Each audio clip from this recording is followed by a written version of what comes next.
जय जिनेंद्र दोस्तों आज हम बात करेंगे विपरीत राजयोग पर। उससे पहले अगर आपने हमारा चैनल सब्सक्राइब नहीं किया है तो चैनल को सब्सक्राइब जरूर करें और बेल आइकन को क्लिक जरूर करें।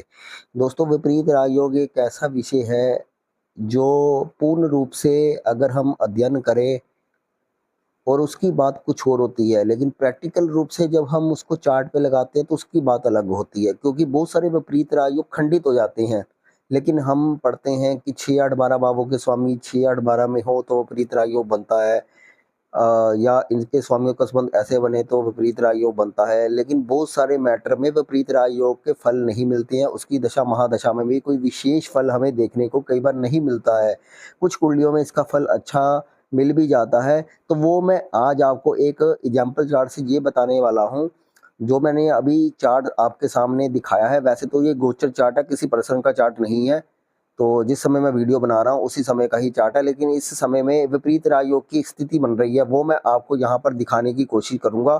तो यहाँ पर दोस्तों ये देखिए आप, ये कन्या लगन का जो चार्ट है, इसमें जो सूर्य ग्रह है वो 8वें घर में उच्च का है। सूर्य यहाँ पर आप देख सकते हो कि 12वें घर का स्वामी है। 12वें घर का स्वामी 8वें घर में बैठ गया तो ये विपरीत राजयोग बन गया, उच्च का सूर्य बैठा है। तो इस स्थिति में हम कहेंगे विपरीत राजयोग है। जो हम पढ़ते आए हैं या जो भी आपने टेस्ट में पढ़ा है, तो उसके हिसाब से क्लासिकल भाषा के हिसाब से यहाँ पर विपरीत राजयोग बन रहा है।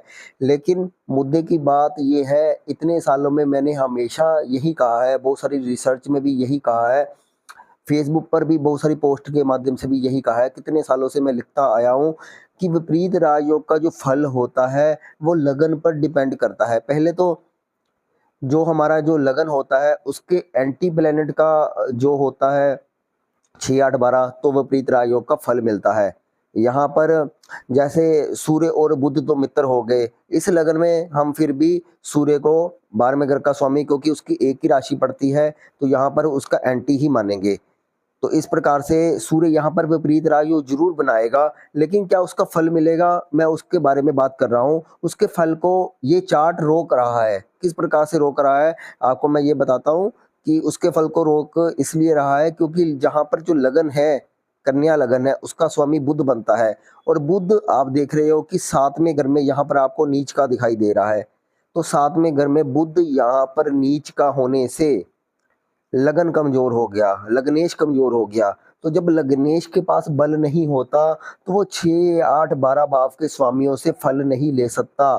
तो पहली कंडीशन है कि लग्नेश का बलवान होना जरूरी है अगर विपरीत राजयोग का फल हमें लेना है। 6 8 12 भाव के स्वामी अगर 6 8 12 भाव में बैठ जाते हैं, यहाँ पर तो सूर्य उच्च राशि में बैठा हुआ है, अच्छी स्थिति में बैठा हुआ है, लेकिन लग्नेश यहाँ पर नीच का होने के कारण यहाँ पर विपरीत रो या राजयोग का फल पूर्ण रूप से नहीं मिलेगा। क्योंकि विपरीत राजयोग यानी लग्नेश के एंटी प्लेनेटों से काम करवाने के लिए हमें लग्नेश का बलवान होना जरूरी है। अगर सरकार मोदी जी की है तो मोदी जी के पास पूरी मेजोरिटी होनी चाहिए, तभी वो दूसरी विपक्ष की पार्टियों को काबू कर पाएंगे, उनसे काम ले पाएंगे। अगर किसी की सरकार बहुत कम सीटों से बनी है तो वो 6 8 12 भावों के स्वामियों से जो है फायदा नहीं ले पाएगा। इसलिए आपके लगन का बलवान होना बहुत ज्यादा जरूरी है। अगर लगन का बलवान होगा तो यहाँ पर सूर्य का विपरीत राजयोग काम करेगा। इसलिए इस उदाहरण चार्ट में विपरीत राजयोग को मैं रद्द मानता हूँ, यानी यहाँ पर विपरीत राजयोग का कोई भी प्रभाव आपको पूर्ण रूप से नहीं मिलेगा।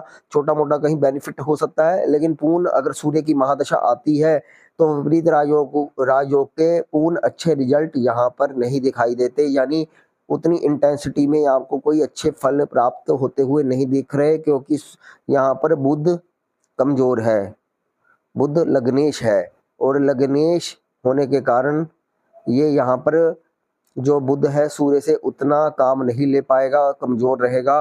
और पहली बात, एक और बात आपको बता देता हूँ, बहुत सारे लोगों को ये गलत फहमी है कि लग्नेश विपरीत राजयोग बनाता है। क्योंकि कई बार ऐसा होता है कि लगन का स्वामी ही 6 8 12 में बैठ जाता है, उसकी दूसरी राशि 6 8 12 में होती है।